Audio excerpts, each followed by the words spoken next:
Okay, so let us start our today's session. Once again, what we will doing? Ratio का मैं एक revision दे रहा हूँ जो हम कल ऑलरेडी पढ़ चुके हैं. परफेक्ट.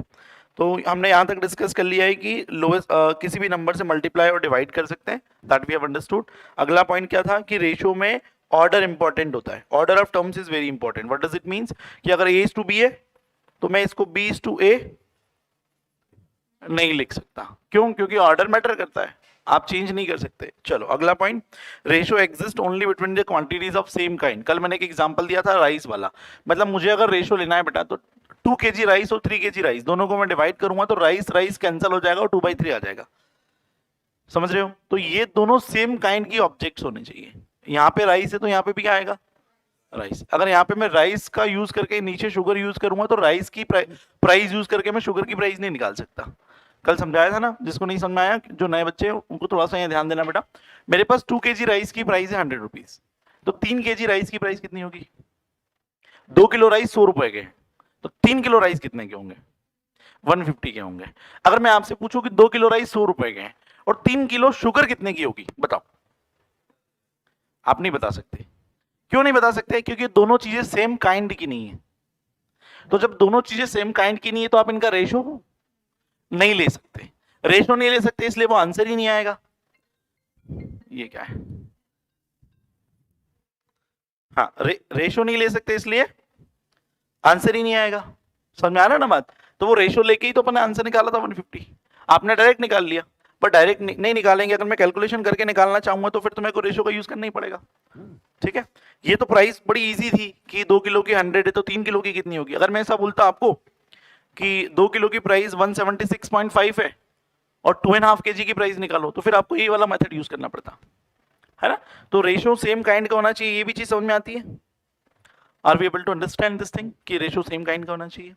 ठीक है, बहुत बढ़िया.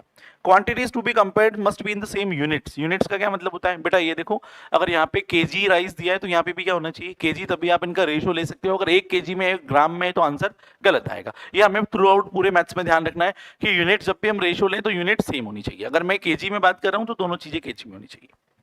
चलो अब आगे मैंने कुछ सिखाया था कि मिक्स फ्रैक्शंस को नॉर्मल फ्रैक्शंस में कैसे कन्वर्ट करते हैं. नॉर्मल फ्रैक्शंस में कन्वर्ट करके कौन बड़ा है कैसे निकालते हैं. तो उसका आसान तरीका क्या था? कैलकुलेटर. और कैलकुलेटर नहीं हो तो फिर ये डिनोमिनेटर सेम बना लो. जैसे अपन ने 40 डिनोमिनेटर बना लिए थे और फिर जिसका न्यूमरेटर बड़ा है वो बड़ा है, वो फ्रैक्शन बड़ी है. एक बार फिर अपन डिस्कस करेंगे बेटा. जो मतलब आज नए हैं टेंशन मत लो, ये आज फिर आएगा आज की सेशन में तो मैं फिर समझाऊंगा इस चीज को. All good. चलो, तो आई होप कि एक रिवीजन अपना हो गया है. फिर हमने एक क्वेश्चन किया था. ये पहला क्वेश्चन था कल की क्लास का कि रौनक का वेट 56.7 kg है और वो रिड्यूस कर लेता है 7:6 रेशियो में. तो उसका नया वेट क्या होगा? तो फिर हमने क्या किया था, इसमें लिखा हुआ है कि रौनक का वेट कितना है 56.7. तो ओल्ड वेट कितना मान लिया? 56.7. ही रिड्यूसेस हिज वेट. रिड्यूस कर रहा है तो रिड्यूस करने के बाद वेट कम हो जाएगा. तो उसको मैंने बोल दिया न्यू वेट. अब कम होके कितना हो जाएगा नहीं पता तो मैंने x मान लिया. अब यहाँ पे दिया हुआ है कि न्यू रेशो दिया हुआ है 7:6 कि इस रेशो में उसने रिड्यूस किया है. तो ये रेशो किस चीज का है? राइस और शुगर का? नहीं, ओल्ड वेट और न्यू वेट, इन दोनों का ये रेशो है. अब इसका एक लॉजिक है. अब ये 7:6 दिया हुआ है तो ये old weight by new weight है या new weight by old weight है? वो कैसे पता चलेगा? छोटे के सामने छोटा आना चाहिए बेटा. एक देखो, ये वेट रिड्यूस कर रहा है मतलब इसका ओल्ड वेट ज्यादा होगा कि न्यू? ओल्ड वेट ज्यादा होगा इसका. तो old weight by new weight लिखा और इसके सामने लिखा 7/6. क्योंकि ओल्ड वेट ज्यादा होगा ना तो ऊपर बड़ी वैल्यू आनी चाहिए. मतलब बड़े के सामने बड़ी वैल्यू आनी चाहिए. समझ गए? ये लॉजिक था मेरा कि ये 56.7 इस 7 के सामने आना चाहिए और ये x जो है ये छोटा होगा. 100% 56.7 से छोटा होगा तो ये 6 के सामने आना चाहिए. ठीक है. तो ओल्ड बाय न्यू करके हमने यहां से आंसर निकाल लिया था 48.6. सारी कैलकुलेशन कैलकुलेटर पे करेंगे क्योंकि कैलकुलेटर एग्जाम में अलाउड है.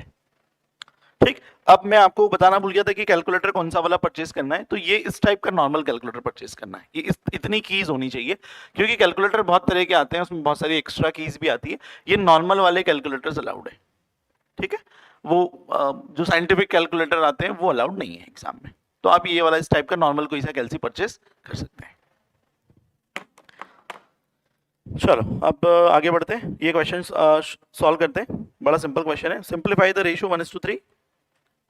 1/3 इज टू 1/8 इज टू 1/6। इसको क्या करना है? सिंप्लीफाई करना है। कैसे करेंगे सिंप्लीफाई? कर सकते हैं, बिल्कुल सही।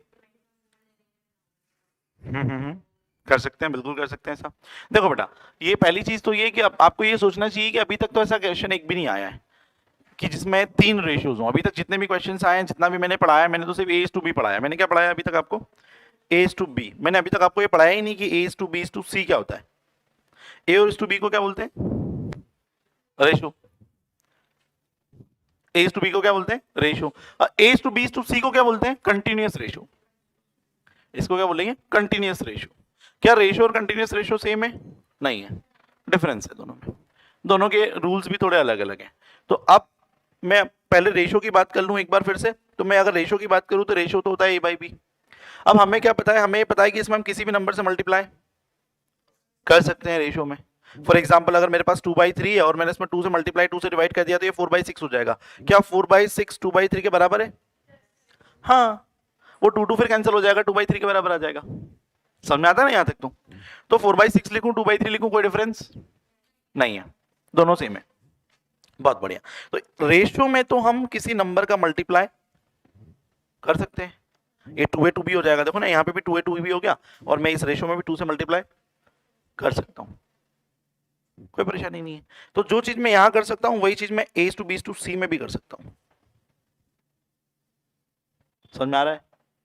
देखना बेटा जी, अगर ये A/B मतलब A/B है, मैं न्यूमरेटर और डिनोमिनेटर में सेम नंबर से मल्टीप्लाई कर सकता हूं, है ना? वो जैसे 2/3 में 2 से मल्टीप्लाई किया तो वो 4/6 हो गया। 4/6 2/3 के बराबर होता है।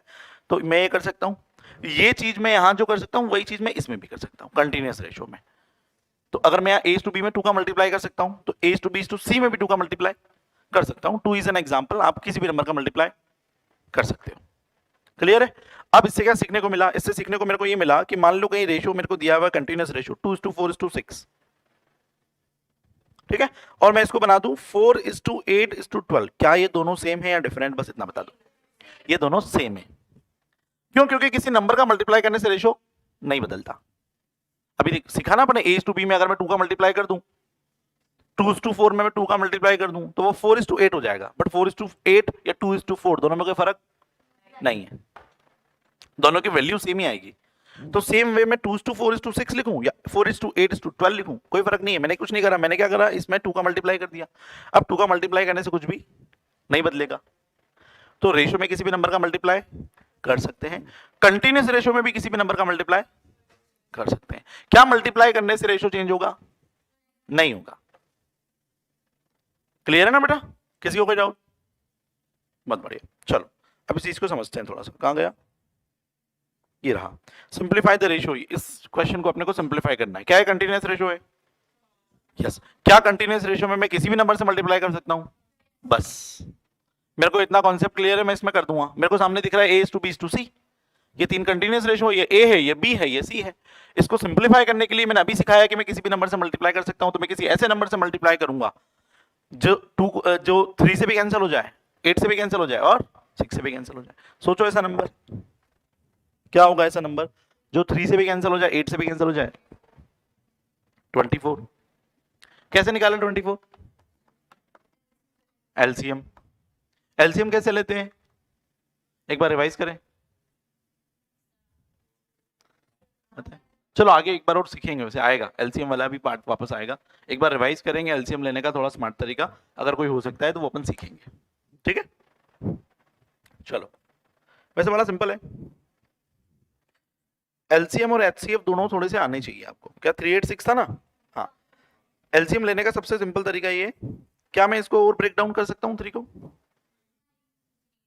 नहीं, 3 को और ब्रेक डाउन नहीं कर सकता। 8 को कर सकता हूँ क्या?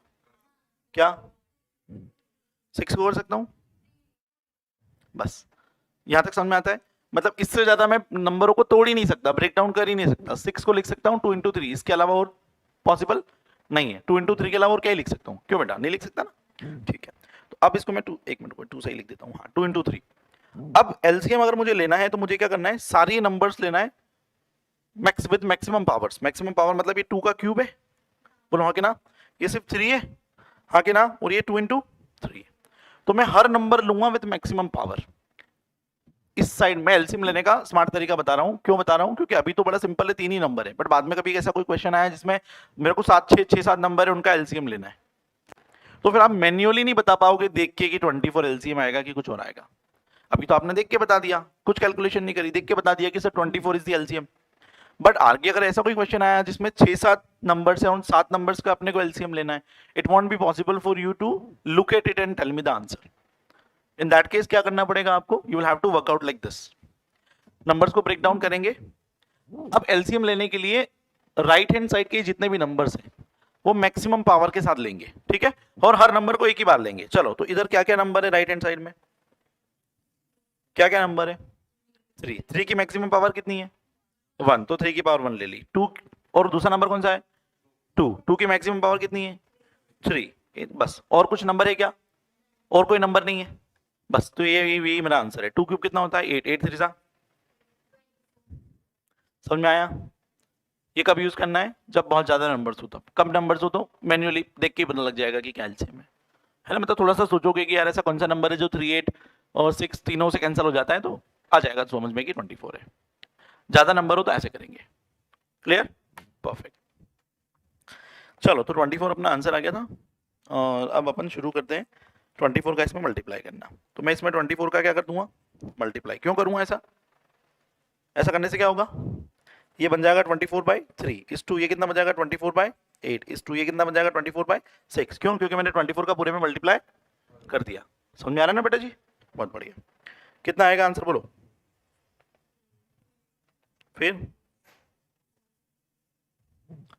क्या करना था? सिंप्लीफाई। क्या सिंप्लीफाई हो गया? हाँ हो गया। कैसे ज्यादा सिंप्लीफाई किया जा सकता है? नहीं किया जा सकता। ए बी सी के फॉर्मेट में लिया दिया। अब इसको और क्या ही सिंप्लीफाई करें अपन? इससे ज्यादा सिंप्लीफिकेशन करना पॉसिबल ही नहीं है। क्यों? क्योंकि सिंप्लीफाई करके अपन ऐसा तो कर नहीं सकते कि 2 रेशो के साइन है तो एक ही बना देंगे, एक को उड़ा देंगे, ऐसा तो कर नहीं सकते। तो इससे ज्यादा सिंप्लीफिकेशन हो ही नहीं सकता। बस सिंप्लीफिकेशन का मतलब ये है कि अगर ये फ्रैक्शंस में है तो मैंने इसको नॉर्मल नंबर्स में कन्वर्ट कर दिया। That is the simplified form. ABC is the most simplified form. इससे ज्यादा सिंप्लीफाई करना संभव नहीं है। बहुत बढ़िया। यहां तक कोई डाउट? सबको सही चल रहा है? बहुत बढ़िया। कोशिश ये करें बेटा एक भी सेशन मिस ना करें। मैथ्स में अगर आपने एक भी सेशन मिस किया तो लिंक टूट जाएगी, आगे फिर परेशानी आएगी, है ना। जैसे आज का सेशन जिस बच्चे ने मिस किया है उसको कल थोड़ा सा समझने में दिक्कत आएगी। लिंक नहीं, मतलब कॉन्फिडेंस ही नहीं आएगा, उसको लगेगा कि यार मेरा कुछ छूटा हुआ है तो मेरे को नहीं समझ में आएगा। उसके मतलब पहले से दिमाग में प्रीसेट हो जाएगा। क्या प्रीसेट हो जाएगा कि नहीं यार मेरी कल की क्लास छूट गई थी तो अब मेरे को आज समझ में नहीं आएगा। वो दिमाग में पहले से बिठा लेगा और वापस फिर वो ऐसा दिमाग में सोच लेगा तो फिर वाकई में उसको समझ में नहीं आएगा। क्यों? क्योंकि आपने पहले ही डिसाइड कर लिया है कि मेरे को समझ में नहीं आएगा आज। तो कोशिश ये करें कि एक भी सेशन मिस ना हो। चलो, और मिस हो जाए तो फिर वो सेम डे आप वो फोन पे फास्ट एजुकेशन के एप्लीकेशन पे जाके उसको रिकवर वहां से कर सकते हैं। चलो अब आगे देखते हैं। पहला नेक्स्ट अच्छा क्वेश्चन, ये रेशियो चैप्टर में अच्छे अच्छे क्वेश्चन हैं कुछ। ये एक one of the good question है। एक बार इसको ध्यान से पढ़ो फिर अपन इसको सॉल्व करते हैं।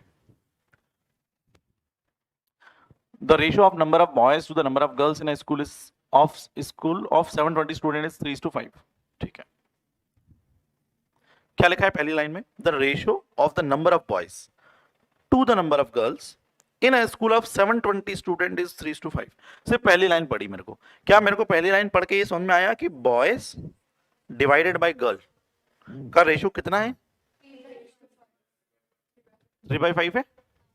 ठीक है, मुझे कोई और इंफॉर्मेशन भी मिल रही है क्या? 720 क्या है? टोटल स्टूडेंट है, क्योंककि इसमें लिखा हुआ ना कि the number of girls in school ऑफ 720 स्टूडेंट्स। मतलब उस स्कूल में बॉयज और गर्ल्स के नंबर को मैं डिवाइड करूं तो कितना आएगा? 3/5। ये पहली लाइन में लिखा है, मैंने अपनी मर्जी से कुछ नहीं लिखा। वो टोटल स्टूडेंट कितने हैं बेटा? बस अब मैं यहीं रुक जाऊंगा। मेरे को इतना ही समझना था कि बॉयज और गर्ल्स का रेशियो कितना बेटा? पहली लाइन में क्लियर लिखा है the ratio of number of boys to the number of girls to the number of girls. तो जो पहले लिखा होता है उसको ऊपर लिखना है हमेशा। बच्चा हड़बड़ी में क्या कर लेता है, इसको गर्ल्स बाय बॉय कर लेगा तो आंसर पूरा गलत हो जाएगा।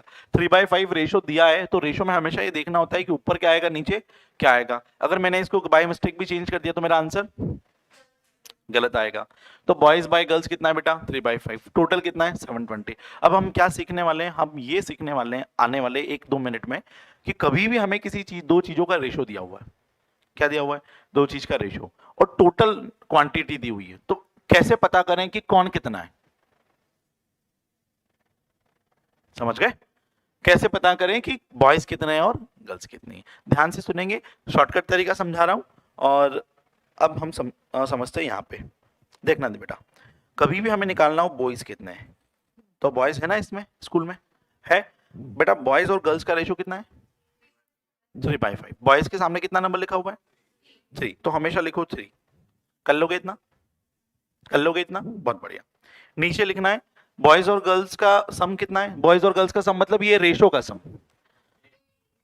इनका हमेशा सम करना है। सम कितना आएगा 8, नीचे लिखना है 8। कर सकते हैं ऐसा, ठीक है। और मल्टीप्लाई कर दो टोटल से, टोटल कितना है, बस बॉयज आ जाएंगे, इतना सा करना था।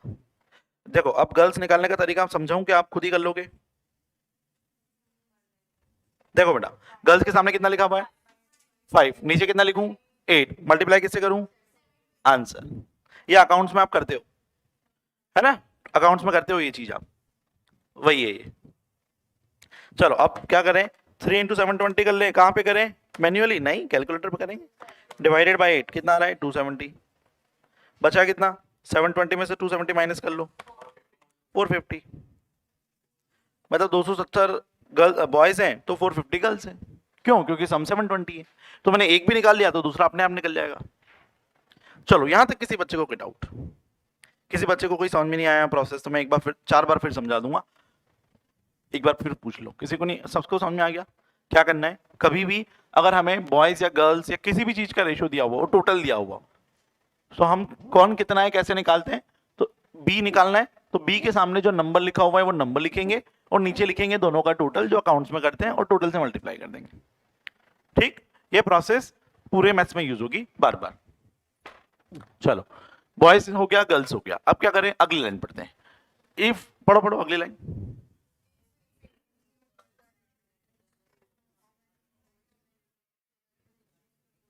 If 18 new girls are admitted in the school, find how many new boys may be admitted, so the ratio of the number of boys to the number of girls may change to 2:3। मतलब school ये चाह रहा है कि अभी girls और boys का ratio जो है वो 3/5 है। स्कूल ये चाह रहा है कि कितनी 18 नई गर्ल्स को उन्होंने एडमिट कर लिया, 18 नई गर्ल्स को उन्होंने एडमिट कर लिया, मतलब पहले कितनी थी गर्ल्स, अब कितनी हो गई होगी, इतना तो अपने को यही पता चल गया कि पहले थी 450 और अब 18 और नहीं आ गई तो 468 हो गई। अब वो क्या पूछ रहे हैं कि how many new boys may be admitted so the ratio of the number of boys to the number of girls may change to 2:3। मतलब वो चाह रहे हैं कि बॉयज और गर्ल्स का रेशियो 2:3 हो जाना चाहिए, तो कितने लड़कों को हम और एडमिशन ले लें।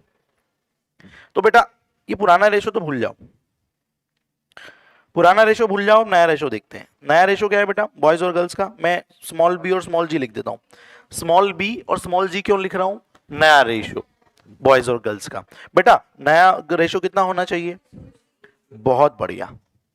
बी मुझे पता है क्या, नहीं, नए बॉयज कितने हैं मेरे को नहीं पता, गर्ल्स मेरे को पता है क्या टोटल कितनी, very good, very very good, 468, क्योंकि 450 पहले थी और 18 लड़कियां नहीं आ गई 468 हो गई। इधर कितना आएगा बेटा जी 2/3, तो क्या मैं से बी निकाल लूंगा यहां से क्या, बस बहुत बढ़िया। कोई बताएगा कैलकुलेटर पे कैलकुलेट करके कितना आंसर आएगा, 468 इंटू 2 डिवाइडेड बाय 3 आएगा 312, कितना आएगा 312। अच्छा अब मुझे कोई बच्चा आंसर बता दे, क्या आंसर क्या है, आंसर क्या है 312। बेटा एक बार फिर से क्वेश्चन पढ़ो और फिर आंसर बताओ। हाँ 312 आंसर, ऑप्शन में 312 बिल्कुल मिलेगा आपको। अगर आपने 312 पे क्लिक कर दिया और फिर घर आ गए और सोचा कि नंबर क्यों नहीं आए, तो ऐसे नहीं है।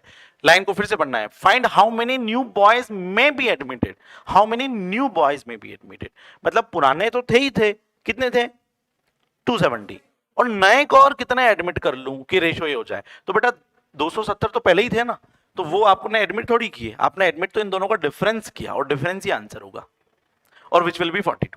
तो 42 विल बी द आंसर। कितने बॉयज नए एडमिट कर सकते हैं, सो न्यू बॉयज एडमिशन, इतना डिटेल में नहीं लिख रहा हूं, लिखने का कोई रूल ही नहीं है क्यों नहीं है? क्योंकि ये तो एमसीक्यू वाला पेपर है, 4 ऑप्शन रहेंगे, 4 में से एक को टिक करना है, तो ज्यादा लिखने की जरूरत नहीं है। क्योंकि मैंने कुछ बच्चे की नोटबुक्स देखे हैं, वो क्वेश्चन सॉल्व करते हैं तो यहाँ लिखते हैं गिवन दैट फलाना ढिमका, नहीं, क्या जरूरत है? एमसीक्यू वाला पेपर है, 50 ऑलमोस्ट 50 सेकंड का टाइम मिलेगा एक क्वेश्चन को सॉल्व करने में, क्योंकि 20 सेकंड तो पढ़ने में लगते हैं, 72 सेकंड्स का टोटल टाइम है, उसमें इतना लिखेंगे बॉयज कौन है गर्ल्स कौन है, इतना नहीं लिखेंगे। ये तो मैं आपको समझाने के लिए लिख रहा हूं। आप जब प्रैक्टिस करो कोशिश ये करो कि कम से कम लिखो, समझ गए? कोशिश क्या करना है, घर पे जब क्वेश्चन सॉल्व करेंगे तब कम से कम लिखें।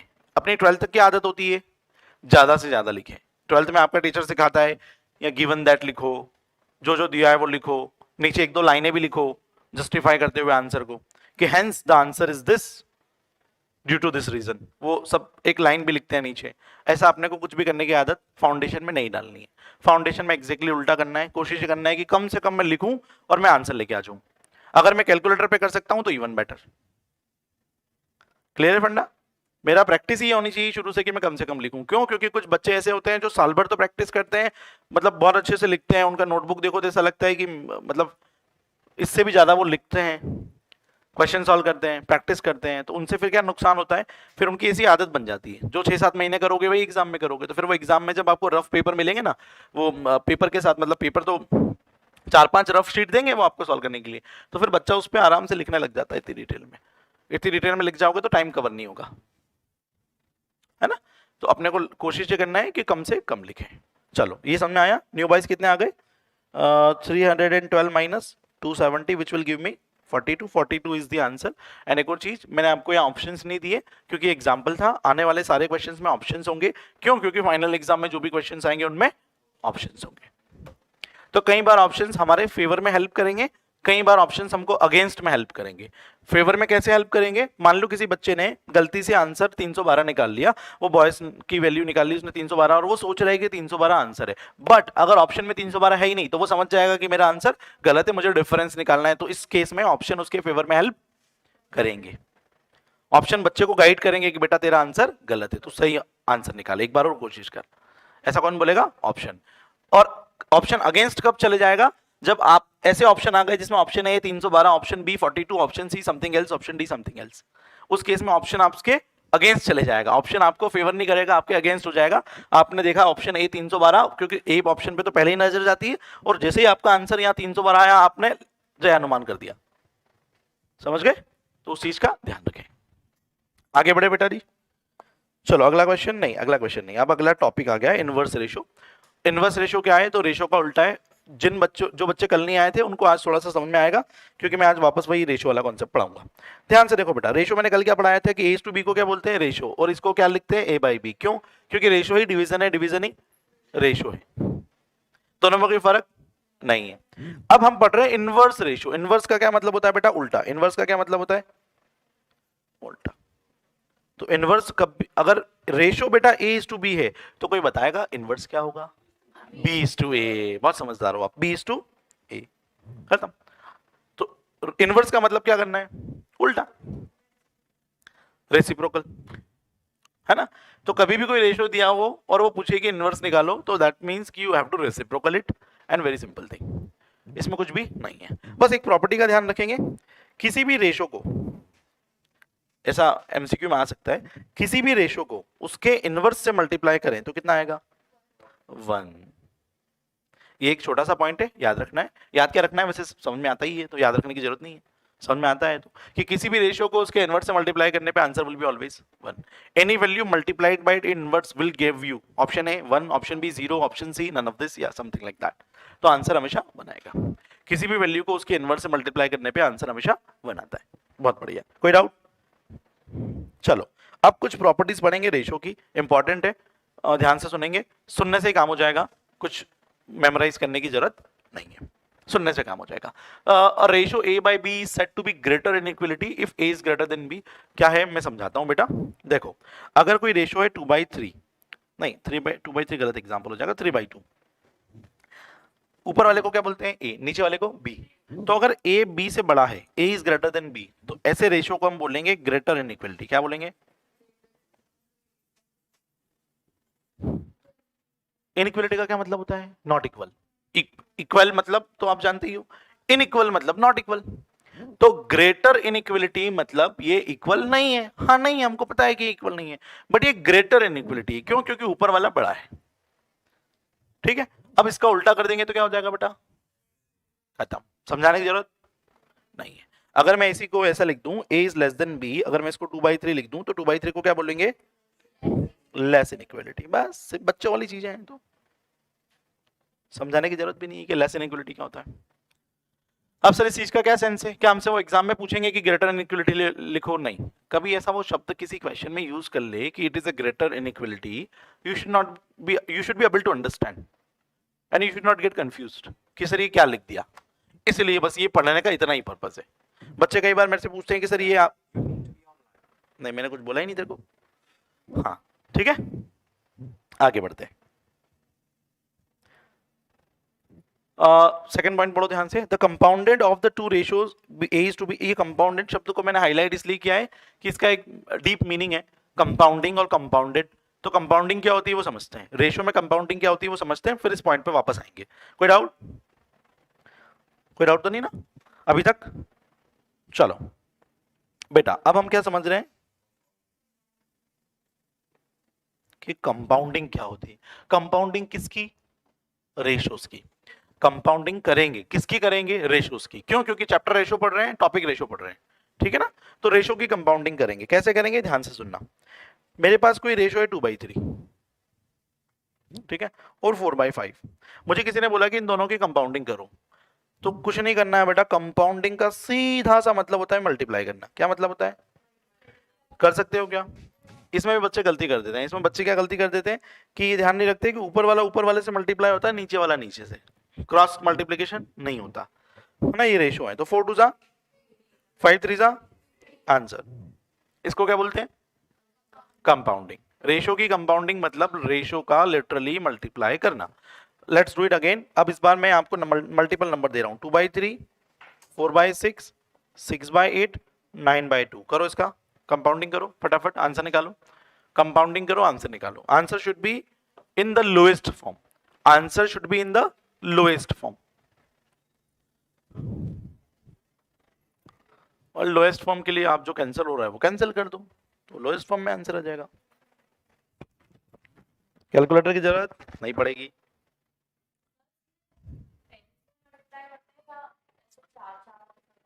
बेटा आप सारे भी एक साथ कर दो कि वही आंसर आएगा। आप पेयर्स में भी करोगे ना तो बेटा वही आंसर आएगा। वन आ रहा है maybe, I am not sure. आ सकता है, वन भी अच्छी वैल्यू है, आ सकता है वन भी आ सकता है बेटा जी। 3/2 आ रहा है, आ सकता है वो भी आ सकता है। देखते हैं अभी करके, सारे बच्चे निकाल लो फिर अपन सॉल्व करके देखते हैं क्या आंसर आ रहा है।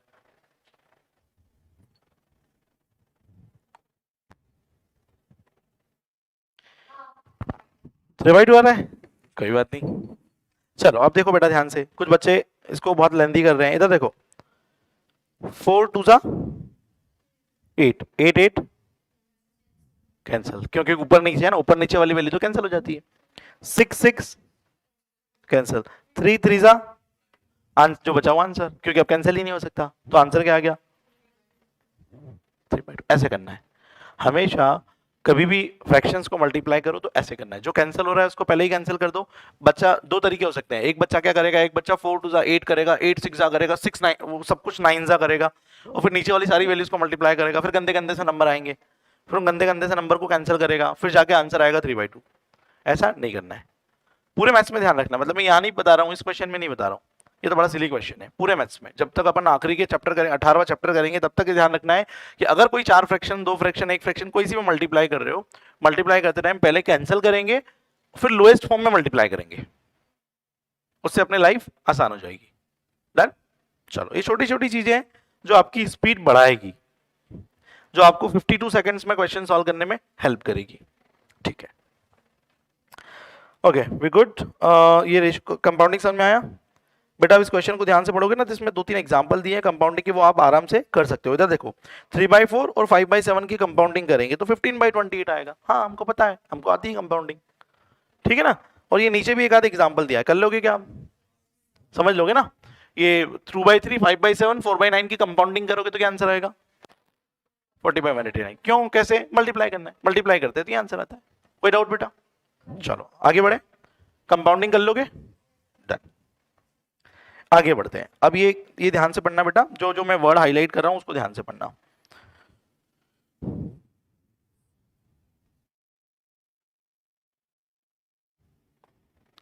दो शब्द हैं इस पूरे पॉइंट में काम के, बहुत काम के हैं, इस पे क्वेश्चन आ चुका है फाउंडेशन में, तो इन दो वर्ड्स पे फोकस करना है। पहला क्या है, डुप्लीकेट रेशो। एक सेकंड में समझा दूंगा कि डुप्लीकेट रेशो क्या होता है। डुप्लीकेट रेशो का मतलब होता है अगर किसी रेशो को खुद से ही कंपाउंडिंग कर दूं तो उसको डुप्लीकेट रेशो बोलते हैं। तो मेरे पास रेशो है a/b, कितना है बेटा, a/b। अब इसकी खुद से ही कंपाउंडिंग कर दूं मतलब क्या करूं, खुद से ही मल्टीप्लाई करना पड़ेगा। अब खुद से ही मल्टीप्लाई करेंगे तो a इंटू ए क्या हो जाएगा, a square, b into b क्या हो जाएगा, b स्क्वायर। मतलब अल्टीमेटली उसका स्क्वायर ही करना है जो दिया है उसका। तो इसको मैं ऐसा भी बोल सकता हूं कि डुप्लीकेट रेशो का मतलब होता है कि किसी रेशो को खुद से कंपाउंडिंग कर दो, या मैं ऐसा भी बोल सकता हूं कि किसी रेशो का लिटरली स्क्वायर कर दो। दोनों केसेस में क्या होगा, कंपाउंडिंग, और उसको क्या बोलेंगे, डुप्लीकेट रेशो। अब मेरा क्वेश्चन है तुम आपसे, 2/4 की कंपाउंडिंग कितनी होगी, सॉरी डुप्लीकेट रेशो कितना होगा 2/4 का, 2/4 का, नहीं आप पहले स्क्वायर कर लो या कैंसिल कर लो, एक ही बात है ना। नहीं 1/2 तो नहीं आएगा बेटा। हाँ एक मिनट को, मैं क्या लिखता हूँ बार बार, मैं ये लिख देता हूँ 2/4। मैंने क्या पूछा, 2/4 का डुप्लीकेट रेशो कितना होगा। तो आप ऐसा करो ना, 2/4 को पहले 1/2 लिख दूं, अब 1/2 लिखने के बाद इसका स्क्वायर कर दूंगा तो 1 का स्क्वायर 1, 2 का स्क्वायर 4। और मान लो मैंने ऐसा नहीं किया और 2/4 का डायरेक्ट स्क्वायर कर दिया, तो 2 का स्क्वायर 4, 4 का स्क्वायर 16, वही आएगा, 4 4 16, तो 1/4 ही आएगा। तो ऐसे भी कैसे भी करो आंसर वही आएगा। डुप्लीकेट रेशो का मतलब क्या होता है बेटा, क्या होता है, स्क्वायर करना, स्क्वायर करना या खुद से कंपाउंडिंग करना। कोई डाउट? चलो मैं कुछ क्वेश्चन देता हूं, आप सॉल्व करोगे। पहला क्वेश्चन 1/3, दूसरा क्वेश्चन 2/3, तीसरा क्वेश्चन 4/9, चौथा क्वेश्चन 1/6। बस करो। इसकी क्या करना है, इन सबके क्या करना है, डुप्लीकेट रेशो निकालना है। इन रेशियोज के डुप्लीकेट रेशो पता करो। सिंपल सिंपल क्वेश्चन है, बस आपको इसलिए करवा रहा हूं ताकि आपके दिमाग में ये सेट हो जाए कि डुप्लीकेट रेशो क्या होता है और कैसे निकालते हैं। इतना आ जाएगा तो बस बात हो गया। वेरी गुड बेटा, वेरी गुड, एब्सोल्युटली राइट। एक एक से शुरुआत करते हैं। 1/9, 4 का 16, 9 का 81, 2 का 4, 3 का 9, 1 का 1, 6 का 36। ये अपने आंसर से, इनको बोलते हैं डुप्लीकेट रेशो। तो पहला वर्ड जो मैंने बोला था डुप्लीकेट रेशो, क्या वो क्रिस्टल क्लियर है, समझ में आ गया ना पूरी तरीके से, बहुत बढ़िया। अब अगला वर्ड समझते हैं, उसको बोलते हैं ट्रिप्लीकेट रेशो। क्या बोलते हैं बेटा, ट्रिप्लीकेट रेशो। अब ट्रिप्लीकेट रेशो का क्या मतलब होता है, तो बेटा किसी रेशो, हाँ वो क्यूब करना, डुप्लीकेट में डबल करना तो ट्रिप्लीकेट में ट्रिपल करना, सिंपल सी बात है ना। तो ऐसे भी आप समझ सकते हो। तो ट्रिप्लीकेट रेशो का मतलब a/b को 3 बार ऐसे मल्टीप्लाई करना, या अल्टीमेटली इसको a³/b³ लिख सकता हूं। मतलब किसी भी रेशो का क्यूब कर दूंगा तो उसका ट्रिप्लीकेट आ जाएगा। कोई डाउट नहीं? चलो एक शुरुआत करते हैं 1/2 से। 1/2 का ट्रिप्लीकेट कितना होगा, 1/8। क्यूब करना है, सिंपल सा, क्यूब किया आंसर आ गया। चलो एक बार फिर से, 2/3 का ट्रिप्लीकेट कितना होगा, वेरी गुड बेटा, 8/27 इज एब्सोल्युटली राइट आंसर। 1, नहीं नहीं नहीं, नॉट 1। 2/4 का ट्रिप्लीकेट कितना होगा, हाँ, या अपन ऐसा भी तो कर सकते हैं कि इसको पहले 1/2 लिख दे और फिर इसका ट्रिप्लीकेट कर लें, तो 1/8 आंसर आ जाएगा। जो आपने बोला था वो 2/4 का ट्रिप्लीकेट करोगे वो बाद में कैंसिल होके वही आ जाएगा 1/8, है ना। 8/64, तो 8/64 को कैंसिल करोगे तो वही 1/8 आएगा। तो एक ही बात है, दोनों में से आप कुछ भी लिख सकते हो। बट हमारी आदत ऐसी होनी चाहिए कि जब भी हम कोई रेशियो लिखें उसको लोएस्ट फॉर्म में लिखें। मतलब आपकी आदत ऐसी होनी चाहिए कि आप 2/4 कभी ना लिखो, इसको हमेशा क्या लिखो बेटा, 1/2। इससे क्या होगा ना, आपके क्वेश्चंस को सॉल्व करने की स्पीड बढ़ जाएगी। कई बार अननेसेसरी हम कैंसिल नहीं करते तो उससे हमारी लाइफ डिफिकल्ट हो जाती है। मैं एक एग्जांपल देता हूं। मान लो कोई बच्चा कर रहा है 24/48 का मल्टीप्लाई कर रहा है 3/7 से, अब वो बच्चा अगर इसको कैंसिल ना करे, इसको लोएस्ट फॉर्म में कन्वर्ट ना करे, तो फिर उसको इतनी गंदी कैलकुलेशन करनी पड़ेगी। बट अगर वो इसको लोएस्ट फॉर्म में कन्वर्ट कर ले तो 24 टू सा ये आ जाएगा 1/2, 1/2 इंटू 3/7, कितना आसान है, 3 1 3, 7 2 14। तो हुई ना कैलकुलेशन फास्ट। किससे कैलकुलेशन फास्ट हुई अपनी? अल्टीमेटली अपनी कैलकुलेशन फास्ट हुई लोएस्ट फॉर्म से। तो लोएस्ट फॉर्म में करने से अपनी कैलकुलेशन फास्ट हो जाती है। कैलकुलेशन फास्ट क्यों करना है? क्योंकि अपने पास टाइम कम मिलेगा फाउंडेशन के एग्जाम में, 2 घंटे मिलेंगे, 2 घंटे में 100 क्वेश्चन करना है, 1 घंटे में 50 क्वेश्चन करना है। 1 घंटे में 50 क्वेश्चन तभी होगा जब इसी छोटी छोटी आदतें हम चेंज करेंगे, और ये लाइफ लॉन्ग हेल्प करेगी। ऐसा नहीं है कि अपने को ये फाउंडेशन के लिए आदतें बनानी है फिर आगे जीवन में क्या करेंगे, नहीं, लाइफ लॉन्ग हेल्प करेगी। मैथमेटिक्स तो आपके वैसे यूं कोई एज ए सब्जेक्ट तो नहीं आएगा, बट ये आपकी पूरी सीए की जर्नी में मैथ्स तो आएगा ही आएगा। समझ रहे हो ना? अकाउंट्स में भी है मैथ्स एक तरीके से, ये बेसिक फंडामेंटल्स, मल्टीप्लाई करना, रेशियोज लेना, परसेंटेज लेना, ये तो पूरे लाइफ लॉन्ग आएगा, हर चीज में आएगा। तो ये स्किल्स जो आप यहाँ सीख रहे हो, मल्टीप्लाई करना, कैसे करना, जो फास्ट टेक्निक्स आप सीखोगे वो आपको लाइफ लॉन्ग काम आएगी। ऐसा नहीं कि अभी फाउंडेशन का पेपर निकाला बस यहीं तक लिमिटेड है, आगे जो पढ़ोगे उसमें भी काम आएगा। ऐसे सब्जेक्ट नहीं आएगा बट आएगा। ठीक है, चलो आगे बढ़ते हैं। अब वो पुराना पॉइंट क्लियर हो गया ना, डुप्लीकेट रेशियो क्या होता है और ट्रिप्लीकेट रेशियो क्या होता है। अब अगला पॉइंट पे जाते हैं, बट अगले पॉइंट में 2 मैं वर्ड हाईलाइट कर रहा हूं, पूरा बस इसी पे है। हाँ, उल्टा। डुप्लीकेट का मतलब स्क्वायर, डुप्लीकेट का मतलब स्क्वायर, सब डुप्लीकेट का मतलब स्क्वायर रूट, स्क्वायर रूट लेना, उल्टा हो गया। अब कैसे करते हैं देखते, मैं समझा रहा हूं पहले सब डुप्लीकेट। देखो बेटा, मेरे पास कोई नंबर है 2/3, इसका मुझे लेना है सब डुप्लीकेट। सब डुप्लीकेट का मतलब पहले डुप्लीकेट में स्क्वायर करते हैं, सब डुप्लीकेट में उसका उल्टा करते हैं, मतलब स्क्वायर रूट लेते हैं। तो मैं 2 का क्या ले लूंगा, रूट, और 3 का रूट। अब 2 का रूट 2 की वैल्यू कितनी होती है, जो भी होती है डेसिमल में होती है, अपने को लिखने की जरूरत नहीं है।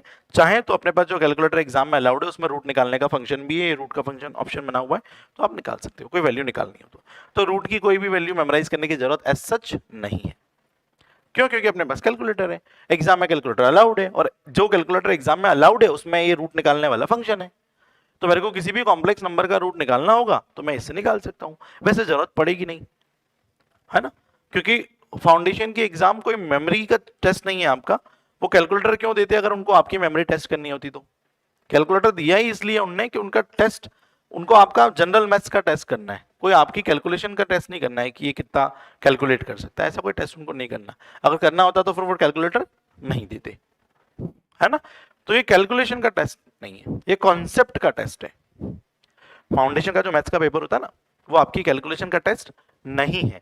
अगर कैलकुलेशन का टेस्ट होता तो कैलकुलेटर नहीं देते। ये आपकी कॉन्सेप्ट्स का टेस्ट है कि इस बच्चे को कॉन्सेप्ट आते हैं कि नहीं आते।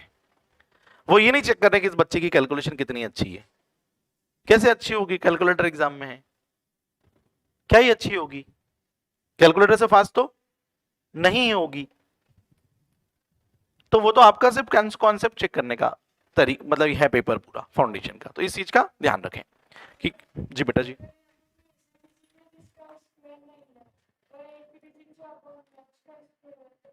हाँ मैं समझ गया आपकी बात, वो कर लेते हैं बेटा, अपन अभी कर लेते हैं। ऐसा कर ले 4/3, तो इसका सब डुप्लीकेट निकालेंगे तो 4 का रूट आ जाएगा, 3 का भी रूट हो जाएगा, 4 का रूट आएगा 2, 3 का रूट नहीं आएगा तो 2/√3 आंसर हो जाएगा। इसको अपने को इससे फर्दर सॉल्व नहीं करना है, मतलब अपन √3 की वैल्यू नहीं निकालेंगे। अगर इसकी निकल रही है सीधे से √4 की तो निकाल के लिख देंगे, बट जिसकी नहीं निकल रही है उसका नहीं निकालेंगे, डेसिमल में नहीं निकालेंगे। क्यों? क्योंकि अगर डेसिमल में निकालेंगे ना तो बेटा बहुत बड़ी वैल्यू आएगी। देखो 1.732050807756 और बहुत सारे डिजिट हैं जो दिख नहीं रहे क्योंकि स्क्रीन छोटी है, मतलब ये यहाँ खत्म नहीं हो रहा है, उसके आगे बहुत सारा है ना? ये नेवर एंडिंग है, √3 का डेसिमल नेवर एंडिंग है, कभी एंड नहीं होता, बहुत सारे डिजिट्स आते हैं। क्लियर है बेटा? सब डुप्लीकेट क्लियर है सबको? सब डुप्लीकेट का मतलब रूट लेना है। चलो अब मुझे समझाने की जरूरत है क्या कि सब ट्रिप्लीकेट क्या होता है? समझदार हो? सब ट्रिप्लीकेट का मतलब क्यूब रूट लेना है। तो मेरे पास अगर कोई रेशो है a बाई बी और उसका सब ट्रिप्लीकेट लूंगा तो a का भी क्यूब रूट हो जाएगा, b का भी क्यूब रूट हो जाएगा। क्यूब रूट में 3 लिखना जरूरी है ना, ध्यान रखना। ये 3 जो मैंने लिखा है ना ऊपर, ये लिखना जरूरी है, तभी वो सब इसको हाँ क्यूब रूट होगा, अदरवाइज स्क्वायर रूट हो जाएगा। तो ध्यान रखना इस बात का। चलो कहाँ थे अपन, यहाँ एक एग्जाम्पल ले लेते हैं। 27/8 का ट्रिप्लीकेट निकाल के बताओ, सब ट्रिप्लीकेट। Very good. 27 का भी मैं लूंगा क्यूब रूट और 8 का भी मैं लूंगा क्यूब। अब 27 को क्या लिख सकते हैं, 3 इंटू 3 इंटू 3, तो ये 3 बाहर आ जाएगा। और 8 को क्या लिख सकते हैं, 2 इंटू 2 इंटू 2, इसलिए एक 2 बाहर आ जाएगा, तो आंसर आ जाएगा 2, 3/2। क्लियर है ना, बहुत बढ़िया। 1/8 का सब ट्रिप्लीकेट, वेरी गुड। 1/27 का सब ट्रिप्लीकेट, वेरी गुड।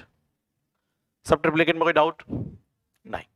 सब ट्रिप्लीकेट का मतलब क्यूब रूट, सब डुप्लीकेट का मतलब स्क्वायर रूट, डुप्लीकेट का मतलब स्क्वायर, ट्रिप्लीकेट का मतलब क्यूब। इतना अपन ने सीख लिया। चलो आगे बढ़े, बहुत बढ़िया।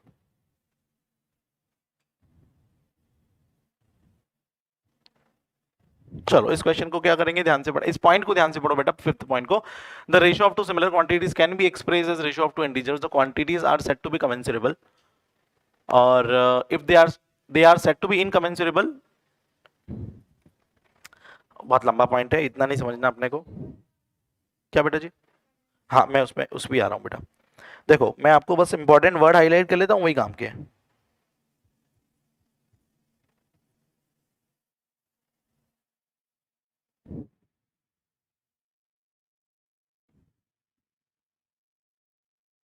बस अब ध्यान से सुनना। दो नंबर है, सॉरी नंबर नहीं, रेशो है। एक रेशो है जिसको मैं इंटीजर्स के फॉर्म में, अच्छा इंटीजर क्या होते हैं ये जानते हो ना, इंटीजर्स। अच्छा एक एक एक एक बेसिक डिस्कशन करते हैं। एन का क्या मतलब होता है, नेचुरल नंबर। नेचुरल नंबर में कहां से कहां तक आता है, पॉजिटिव इनफाइनाइट या 1 से कोई एंड नहीं है इसका।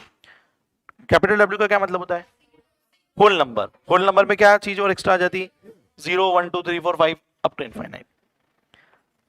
जेड का क्या मतलब होता है, इंटीजर। इंटीजर कौन से वाले, नेगेटिव पॉजिटिव सब कुछ। इसमें नेगेटिव पॉजिटिव सब कुछ आ जाए तो -1 भी आ जाएगा इसमें, नहीं मैं -1 तो क्या, -3 -2 -1 0 भी आ जाएगा, 1 भी आ जाएगा, 2 3 एंड सो ऑन। और ये नेगेटिव में भी सो ऑन है। तो -इन्फिनिटी से +इन्फिनिटी तक सारी इंटीजर वैल्यूज। इंटीजर वैल्यूज का मतलब आप, क्या मैं यहाँ 1.2 भी लिख सकता हूँ क्या बीच में कहीं, लिख सकता हूँ क्या, नहीं लिख सकते, यही तो पॉइंट है।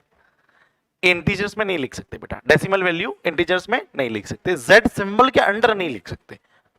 कि अगर मैं z लिख रहा हूं मतलब इसका मतलब इंटीजर ही आने चाहिए, इंटीजर ही आने चाहिए, मतलब 1.2 नहीं आ सकता। क्लियर है। क्या ये 1.2 n में आ सकता है, नहीं आ सकता, नेचुरल नंबर में डेसिमल्स नहीं आती।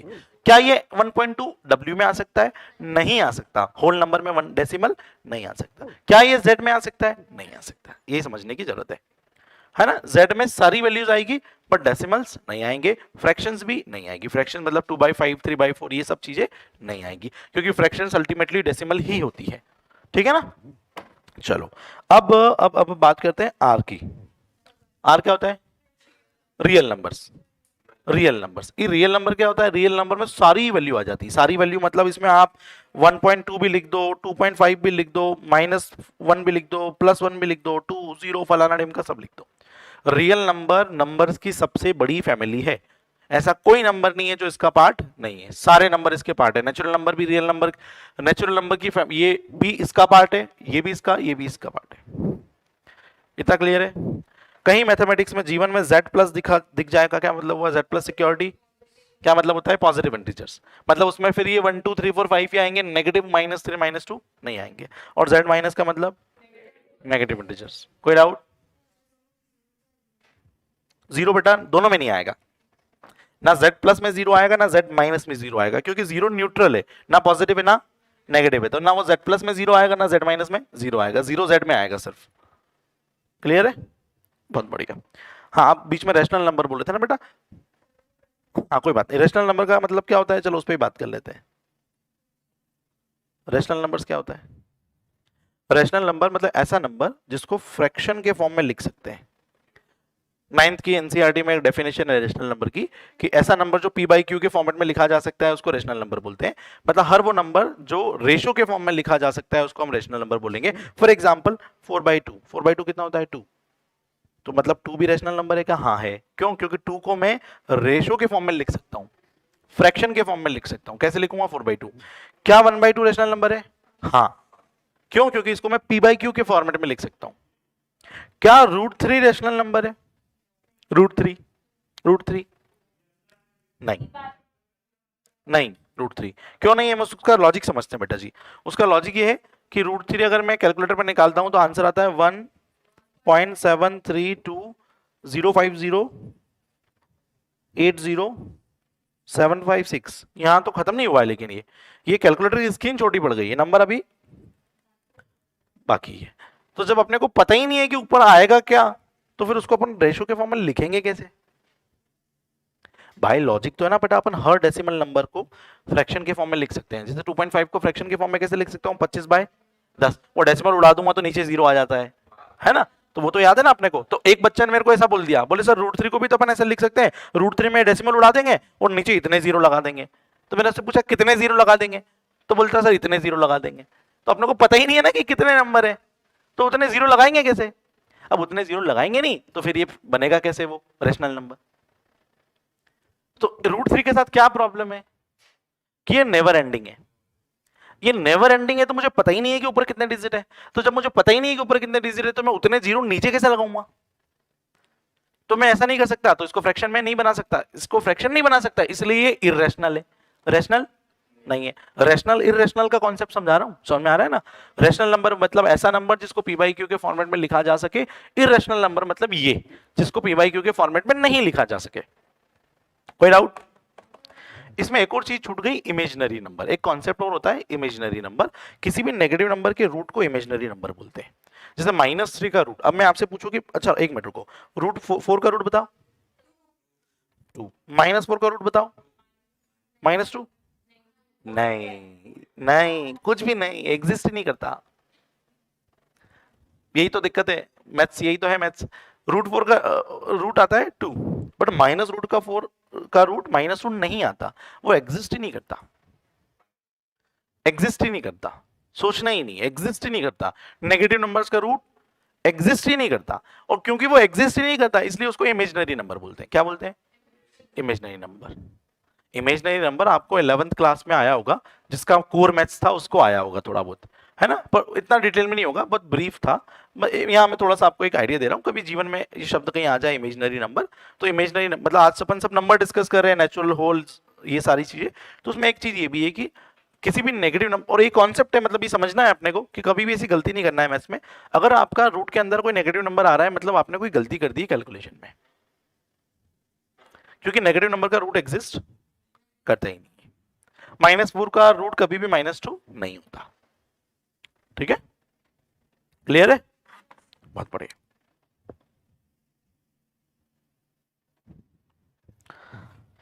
क्यों एग्जिस्ट नहीं करता? उसका रीजन ये है कि अगर -4 का रूट, देखो बेटा ध्यान यहां समझते हैं, देखना यहाँ पे ना, √4 का रूट कितना होता है? 2। तो 2 का स्क्वायर करने पे वापस क्या आ जाता है? 4। तो अगर ये चीज यहां भी हो रही है, -4 का रूट -2 आता है, तो -2 का स्क्वायर करने पे क्या आना चाहिए? -4। -4 आना चाहिए, क्या आता है ऐसा? नहीं, इसलिए एग्जिस्ट नहीं करता। कोई बहुत बड़ा रॉकेट साइंस नहीं है इसके पीछे, सिंपल सा लॉजिक है कि अगर ये √4 का √2 है तो 2 का स्क्वायर वापस 4 होना चाहिए। तो अगर -4 का रूट -2 होता तो फिर -2 का स्क्वायर वापस क्या होना चाहिए? -4, विच इज नॉट पॉसिबल। -2 का रूट -2 का स्क्वायर करेंगे तो 4, -4 आएगा ही नहीं, 4 आएगा। अगर -4 लिखा मतलब सारे कॉन्सेप्ट गलत हो गए फिर, कि वो स्क्वायर करने पे रूट गायब हो जाता, माइनस गायब हो जाता, वो सारे कॉन्सेप्ट गलत हो जाएंगे। तो ऐसा तो हो नहीं सकता, इसलिए पॉसिबल ही नहीं है।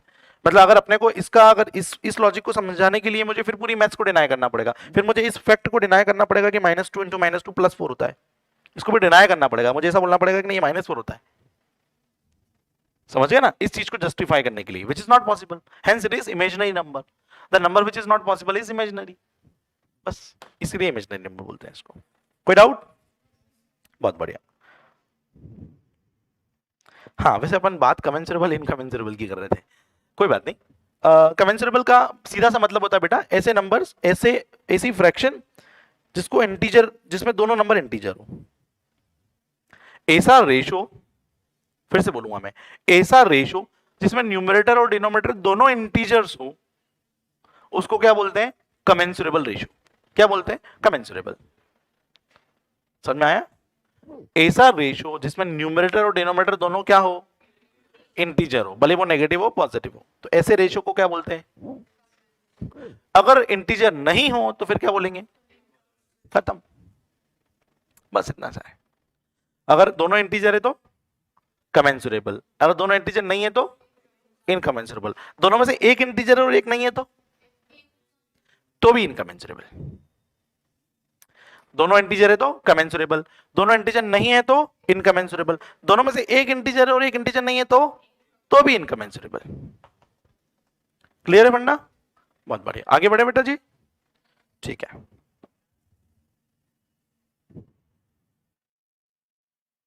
ये 6 पॉइंट हम ऑलरेडी पढ़ चुके हैं, ये नया नहीं है हमारे लिए।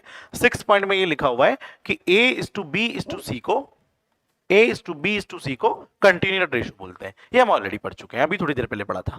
तो ये 6 पॉइंट हम ऑलरेडी पढ़ चुके हैं। उसका एक एग्जांपल भी यहाँ दिया हुआ है, the continued ratio of 200, 400 and 600 कितना होगा? तो ये होगा,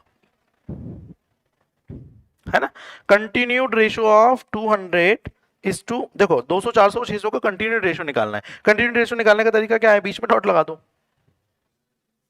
अब ये 0 0 0 सारे कैंसिल हो जाएंगे, तो 2:4:6, और वो 246 भी कैंसिल हो जाएंगे। यार 2 से मैं 200 से ही कैंसिल कर देता हूँ इनको, तो 200 से कैंसिल करूंगा तो आएगा 1 2 3, आंसर, सिंप्लीफाइड फॉर्म। वैसे तो आना चाहिए 200, 400, 600, बट वो कैंसिल हो जाएगा, इसलिए 1 2 3 आएगा। तो कंटिन्यूड रेशियो की अपने को समझे क्या? क्या कंटिन्यूड रेशियो को अपन किसी भी नंबर से मल्टीप्लाई कर सकते हैं? क्या कंटिन्यूड रेशियो को किसी भी नंबर से डिवाइड कर सकते हैं? हाँ, यहाँ किया है, देखो मैंने 200 से डिवाइड किया, 200, 400, 600, तीनों को 200 से डिवाइड किया तो क्या आ गया? 1 2 3। तो क्या सीखने को मिला कि कंटिन्यूड रेशियो में किसी भी नंबर से मल्टीप्लाई किया जा सकता है, कंटिन्यूड रेशियो में किसी भी नंबर से डिवाइड भी किया जा सकता है। कोई डाउट तो नहीं है? बट आप कुछ लॉग से रिलेटेड आप क्लास के बिगिनिंग में क्वेश्चन पूछ रहे थे कि लॉग की वैल्यूज पेपर में दी होगी कि नहीं होगी। पॉइंट नंबर 1, लॉग की वैल्यूज ना तो अपने को पेपर में दी होगी और ना ही अपने को मेमोराइज करना है। सारे क्वेश्चंस ऐसे आएंगे जिनमें लॉग की वैल्यूज आप निकाल सकते हो प्रॉपर्टीज का यूज करके, लॉग की प्रॉपर्टीज का यूज करके, और वो अपन सीखेंगे कि कैसे करना है ना। मतलब कोई भी वैल्यूज मैथ्स में मेमोराइज नहीं करना है, दे डोंट एक्सपेक्ट कि आप कोई भी वैल्यूज मेमोराइज करो, क्योंकि लॉग की मतलब millions and millions of values है, तो कौन कौन सी वैल्यूज आप मेमोराइज करोगे? लॉग की टेबल बहुत बड़ी है, ठीक है ना। तो मैथ्स में ये एक अच्छी चीज है कि पूरे मैथ्स में आपको फॉर्मूलाज के अलावा अदर देन फॉर्मूलाज कुछ भी मेमोराइज नहीं करना है, सिर्फ फॉर्मूलाज मेमोराइज करने पड़ेंगे पूरी मैथ्स में। ना आपको कोई डेफिनेशन मेमोराइज करना है, ना आपको कोई वैल्यूज मेमोराइज करना है, कुछ भी नहीं करना है। ना आपको रूट की वैल्यू मेमोराइज करना है, ना स्क्वायर करना है। हर चीज के लिए अपने पास कैलकुलेटर है, कितना भी डिफिकल्ट नंबर होगा मैं इसका स्क्वायर रूट निकाल पाऊंगा, कितना भी डिफिकल्ट नंबर होगा उसका स्क्वायर में निकाल पाऊंगा। मुझे मेमोराइज करना है अगर पूरे मैथ्स में तो फॉर्मूलाज बस। और फॉर्मूलाज फॉर्चुनेटली पूरे मैथ्स में आपको वो सिर्फ लास्ट क्लास में मिलेंगे, स्टैटिस्टिक्स में। बिजनेस मैथ्स में ऐसे कोई फॉर्मूलाज नहीं है, इक्का दुक्का आएंगे, परमुटेशन कॉम्बिनेशन और थोड़े बहुत आएंगे, और थोड़ा इंटीग्रेशन डिफरेंशिएशन में कुछ फॉर्मूलाज आएंगे। ये 2 चैप्टर में मेजरली थोड़े फॉर्मूलाज आते हैं, उसके बाद फॉर्मूला आपको कहीं नहीं दिखेंगे पूरे मैथ्स में। आप एलआर में एक भी फॉर्मूला नहीं है, पूरे लॉजिकल रीजनिंग के 4 चैप्टर में एक भी फॉर्मूला नहीं है, पूरा लॉजिक बेस्ड है। और लास्ट में बचेगा क्या? स्टैटिस्टिक्स। स्टैटिस्टिक्स में फिर फॉर्मूलाज आएंगे। तो ये मेमोराइज करने वाला जो काम है वो स्टैटिस्टिक्स में शुरू होगा। स्टैट्स में अभी बहुत टाइम है, पहले तो अपन सारे चैप्टर करेंगे बिजनेस मैथ्स के 40 नंबर के, फिर एलआर के सारे चैप्टर करेंगे, फिर स्टैट्स पे जाएंगे, तब जाके मेमोराइज करना पड़ेगा। तो अभी तो चिल होके सिर्फ कॉन्सेप्ट समझो, क्वेश्चन प्रैक्टिस करो, जो मैं करवा रहा हूँ रोज एक बार घर जाके देख लो।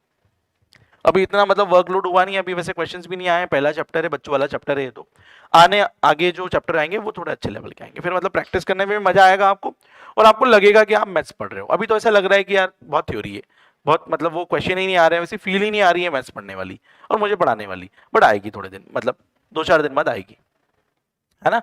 चलो बेटा, आज की क्लास को अपन यही वाइंड अप करते हैं, बाकी का कल पढ़ते हैं, ठीक है।